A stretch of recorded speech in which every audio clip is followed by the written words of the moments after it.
Yeah, my mom dying like that shit really, really hurt me. I, I, uh, Jelly Roll said some shit one time.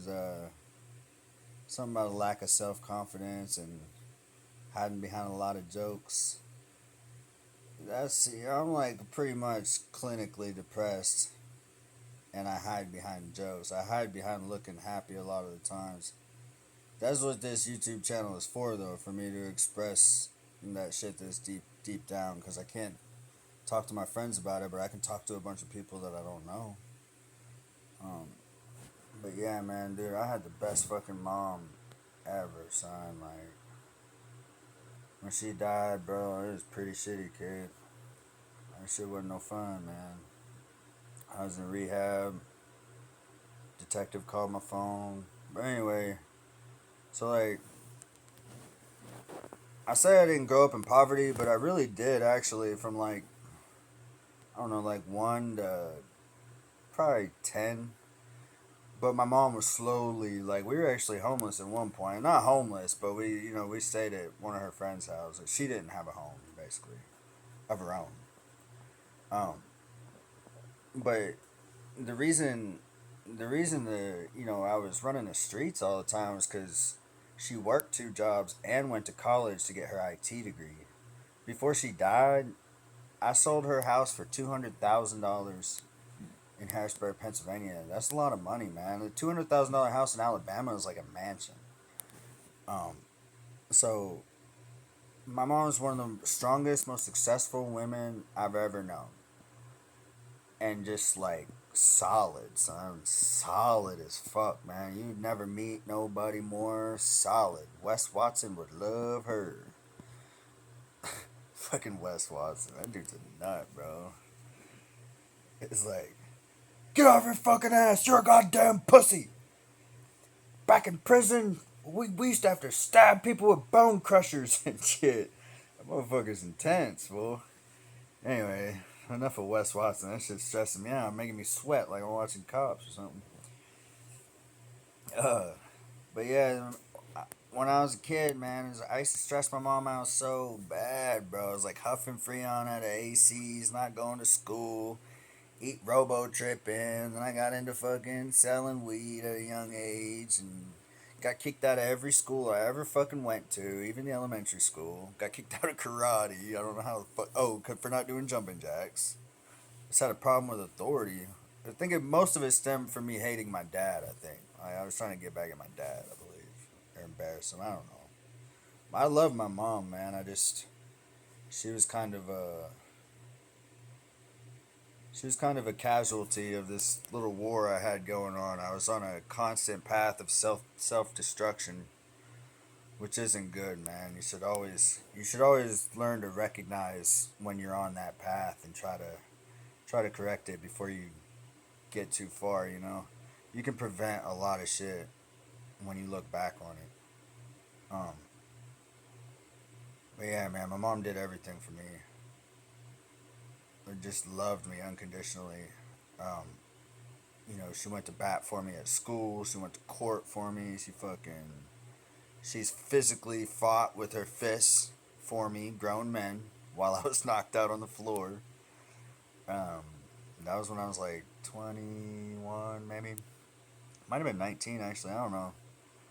I know right after that, after Tiffany ran out on the porch and was like, everybody, my ex boyfriend's a heroin dealer. And he also sells weed. I was like, and she was like, and he's got unregistered firearms. I was like, holy shit, I'm not a woman beater, but that right there, man, I wanted to go choke her the fuck out, but I ended up getting out of there that night. I went back to the Red Roof Inn. That was my home. Uh, but yeah, man, I remember she put me in boot camp one time, and I was so heartbroken. But like now that I look back on it, that was a life lesson. I learned a lot of shit in boot camp, man. I used it in the wrong ways, kind of like street smarts, man. I learned a lot from the street, but you know, and it's useful when needed in a pinch, but it's all illegal. It's a bunch of hustles and scams and shit. Um, but yeah, dude, fucking. I remember she never dated again after Bob Dunlap. This dude tried to kill her on. So I remember I was too small to do anything. He used to beat the shit out. I couldn't sleep at night because I couldn't go to sleep until I knew both of them were asleep. I remember the last time I seen him, I came out of my bedroom. I heard something and fucking. She was cooking pot pies. He pulled this steaming hot pot pie out of her, smashed it in her face. She had burns all over her. I remember I fucking ran underneath his legs out to the garage, locked the garage door, and called the police. That was the only time I ever called the police. So, 1090, whoever, I wasn't snitching, man. That was my mama, bro. I was a kid. I couldn't do nothing. Anyway, I don't consider it a snitching, man. Anyone wants to call me a snitch can come fucking see me, bro. That's my mama, bro. I'd do anything for her. Except for act right, my childhood, and cause a lot less stress. But, I'd take a bullet for her. Yeah, and then I got her house raided twice. What a loser. Like, I'm selling drugs, living in her house. And then instead of getting an apartment, go to the Red Roof. I got all this money, I go to the Red Roof Inn for months. Or a year, actually. It's stupid, bro. Loser. They never found anything. Actually, they did find a little bit of weed on my mom at one time, but I told them that I got scared and planted it on her and basically tried to set her up, but now I feel bad about it. They took me to the station, tried to get me to rat out my dealer or whatever. They knew I was selling weed, they couldn't prove it because they found some shit in my trash can, like a never write down what people owe you. That's how they got the warrant. It was a little piece of paper that said someone owed me whatever, and how much I needed to re up on like a half pound or whatever. It was Reggie, I think, because I was paying like I don't know. It was like $500 for a half pound at the time or something. It was like Mexican weed, but yeah. So I basically told him like, "Hey, go fuck your mother. I know my rights. Y'all just have to process me and release me." They actually didn't charge me with anything. I think because they were embarrassed. Pretty sure it was the ATF that got me because I got caught with a sawed-off shotgun a couple months before. I ended up beating that charge, but um, on the warrant it said guns and drugs. So I don't think it would be the drug task force. I think it would be the ATF. Can't remember exactly, but either way, it was like they looked like a fucking. They were a task force. They had vests on. I think like two or three of them had shotguns. One of them, two or three had like ARs, and they were all like collapsible stocks. Fucking like. And then Officer Corkle's bitch ass, a fucking city cop. Everyone hates him. Literally looks like a dick, like a fucking walking penis, bro. I swear, it's shaped just like he got a bald head. Anyway, he's the one that found the piece of paper and got the warrant. He got my house raided twice, embarrassed himself twice. He was right, but I'm just too slick for these motherfuckers. I mean, I've never been dumb. I'm quick on my feet, man. I react quickly. Like I've been in a lot of fucked up situations. I've learned a lot of shit in my lifetime, and I can honestly say I'm smarter than most of the drug dealers that I knew, or at least just my instincts were better. Maybe not smarter, but my gut feeling was stronger, and they didn't have that sixth sense. So, but yeah, after all that, she finally, one of the cops that raided my hotel room. I tell a story in another video, but he ended up telling me I was being investigated by like the police and another whatever, and I got the fuck out of there. And I had a baby. My mom came and visited my son every 3 months. She drove from Pennsylvania to Alabama. That's how good of a woman she was. She was also in the Air Force, by the way. Um, Fucking phenomenal lady. And then fentanyl took her out. And I know it's hard to not feel responsible because I was selling her boyfriend heroin, and I know he's the one that she didn't date for 18 years or some shit. And then the one dude she starts dating, I had to sell him dog food, crack, and so my buddy was selling him crack. I was selling him dog food. Avery, the one selling him crack's doing real good now. He's got kids, some maintenance man, doing better than me.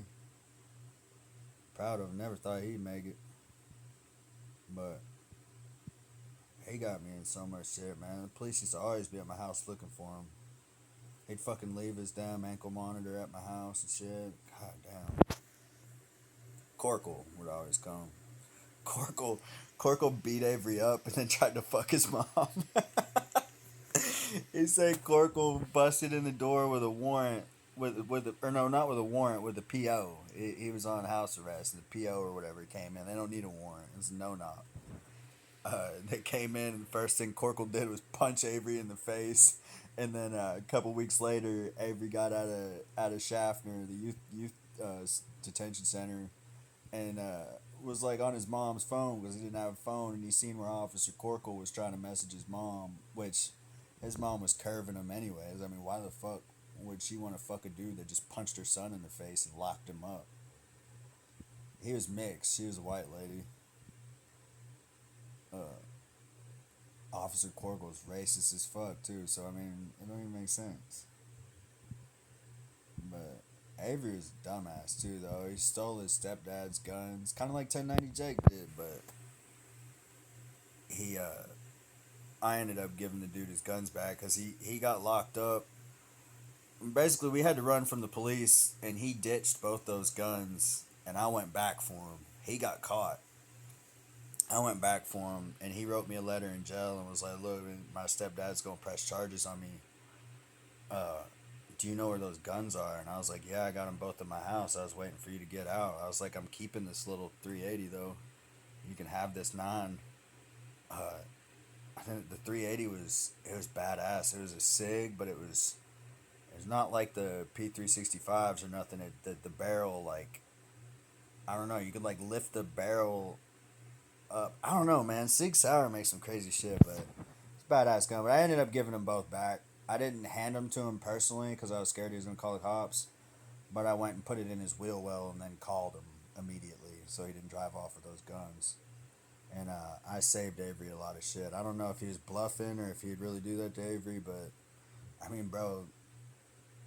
I mean, wouldn't you if your son was like stealing from you, especially what you use to protect your family with? I mean, that's fucked up, dude. But I mean, he was just a kid. Avery was like 15. I was 19. He's like a little.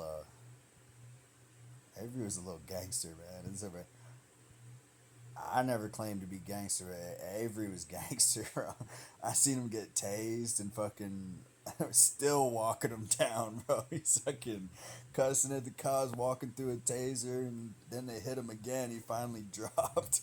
It was a tough motherfucker, man. Like, I can take a lick, but Avery's something else.